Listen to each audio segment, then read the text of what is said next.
Shalom frères et sœurs, c'est le pasteur Barumbala. Je suis le promoteur de l'école biblique et théologique Praxis qui a pour mission de contribuer à la reformation de l'Église en offrant une formation théologique christocentrique.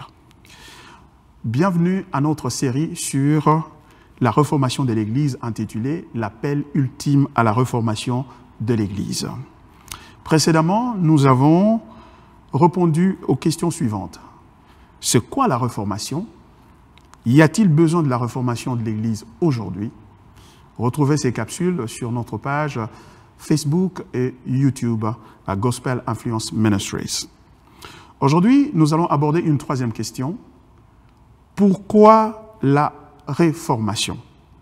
Et pour ce faire, je vous invite à lire un texte biblique dans 1 Corinthiens chapitre 15, à partir du verset 1er jusqu'au verset 4. Le texte biblique dit ceci. « Je vous rappelle, frères, l'évangile que je vous ai annoncé, que vous avez reçu, dans lequel vous avez persévéré et par lequel vous êtes sauvés, si vous le retenez tel que je vous l'ai annoncé, autrement vous aurez cru en vain. Je vous ai enseigné avant tout, comme je l'avais aussi reçu, que Christ est mort pour nos péchés, selon les Écritures, qu'il a été enseveli et qu'il est ressuscité le troisième jour, selon les Écritures. » C'est l'apôtre Paul qui est en train de parler dans ce texte ici, rappelant aux chrétiens à Corinthe, à l'époque, les termes de l'Évangile. Il commence son discours en insistant sur le fait qu'il était en train de leur rappeler l'Évangile qu'il leur avait annoncé. Et remarquez ce que l'apôtre Paul est en train de dire ici. Il dit, l'Évangile que je vous ai annoncé, que vous avez reçu et dans lequel vous avez persévéré et par lequel vous êtes sauvés. Si vous le retenez, tel que je vous l'ai annoncé, autrement vous aurez cru en vain. Pourquoi la reformation est-elle importante? Elle est importante parce que lorsque nous nous distançons des termes de l'Évangile et donc de Christ lui-même qui incarne cet Évangile, ce qui va arriver, c'est que notre foi risque d'être vaine. Ça veut donc dire que notre salut peut n'avoir jamais eu lieu. Pourquoi? Eh bien parce que lorsque nous nous écartons de l'Évangile, nous nous écartons du seul moyen par lequel le salut nous a été offert.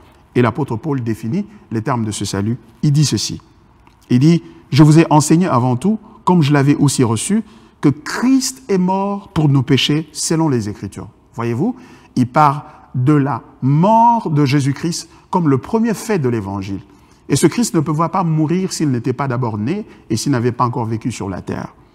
Et deuxièmement, il dit qu'il a été enseveli, c'est-à-dire que la mort a été cliniquement constatée et qu'ensuite il a été ressuscité, qu'il est ressuscité le troisième jour selon les Écritures. Voici donc de façon succincte les termes de l'Évangile. L'Évangile qui est focalisé, concentré sur la personne et l'œuvre de Jésus-Christ. Et lorsque nous nous écartons de cela, il n'y a pas de salut pour nous, il n'y a donc pas de bénédiction de Dieu pour nous. Et bien plus pire que ça, lorsque nous nous écartons de l'Évangile, nous nous écartons de la gloire de Dieu. La Bible dit que vous mangez, que vous buviez ou que vous fassiez quoi que ce soit, faites tout pour la gloire de Dieu. Dans les livres d'Ésaïe, le prophète dit ceci. « Appelez-moi mes fils et mes filles que j'ai créés, que je fais pour ma gloire. » Le focus culminant de l'Évangile, c'est la gloire de Dieu. Et lorsque nous nous distançons de l'Évangile, nous perdons la gloire de Dieu et donc nous perdons le royaume de Dieu. C'est pourquoi il est important que l'apôtre Paul, comme l'apôtre Paul le fait, nous puissions nous rappeler aujourd'hui la nécessité de rester focalisé sur l'Évangile au lieu de courir vers d'autres formulations. Je sais que nous courons après ces formulations de l'Évangile qui sont distinctes, qui sont différentes des termes que l'apôtre Paul a décrits ici à cause de la fameuse bénédiction. Nous voulons des bénédictions. Mais les bénédictions en dehors de l'Évangile ne sont que malédictions en réalité. C'est pourquoi l'Église doit retourner à l'Évangile de Jésus-Christ. Alors, sur ce, bien-aimés, je voudrais vous appeler à une formation spéciale, une session spéciale de formation que nous organisons à Praxis. Suivez cet élément et je vais vous revenir. Moi, je suis le frère Laurent Kilimali. Je suis dans le module 2. Donc, c'est la deuxième fois, c'est la deuxième session. Alors, qu'est-ce que j'ai appris à Praxis? 1. Dans la manière de pouvoir lire et comprendre un verset. Avant Praxis, il y avait 3 questions que je me posais. Que veut dire le verset? Qu'est-ce qu'il signifie? Et qu'est-ce qu'il m'apprend sur Dieu, le Père, le Fils et le Saint-Esprit? Mais maintenant, avec Praxis, on m'a montré encore d'autres éléments avant d'arriver à cette étape. Je dois commencer par le survol, remettre le verset dans son contexte. Et ça, c'est quelque chose que je ne faisais pas avant. Merci beaucoup pour la parole. Moi, c'est Maman Jenny Kakese du module 3 à Praxis. Et je promets de rester christocentrique dans la livraison de la parole de Dieu. En tout cas, j'invite les femmes à venir très nombreuses au module 1, méga module 1. En tout cas, venons ensemble pour que nous puissions participer à la réforme de l'Église. La réformation de l'Église ne peut pas réussir si les femmes sont mises en marge. Ensemble, nous allons construire pour la gloire de Dieu. Que Dieu vous bénisse. I participated to that Praxis training and I'm satisfied. Please, I invite you to join. Ladies and gentlemen, come and you'll be satisfied too. Bien-aimés dans le Seigneur, n'est-ce pas que vous êtes appelés à servir Dieu? Ne ruinez pas votre appel. Laissez-vous être formés.